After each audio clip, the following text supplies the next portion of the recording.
Штипското дерби во пинг-понг помеѓу екипата на Универзитетот Гоце Делчев и шампиони ФА се заврши со победа на екипата на УГД со постигнат резултатот 5-4. Пинг-понгарскиот клуб шампиони ФА и покрај непостигнатата победа имаат своја понатамошна цел.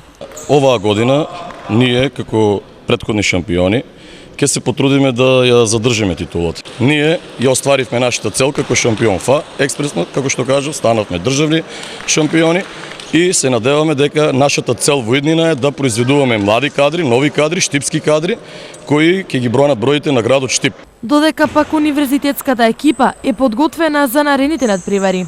Очекуваме борбеност од нашите играчи и се надевам дека ќе го дадат максимум. Другата недела исто така продолжува второто коло, играме во Скопје, играме со екипата на НЕЦ Телеком од Скопје. Инаку ова е надпревар од првото коло од првата пинг-понг Суперлига на Македонија и се одигра во спортската сала Јордан Мијалков.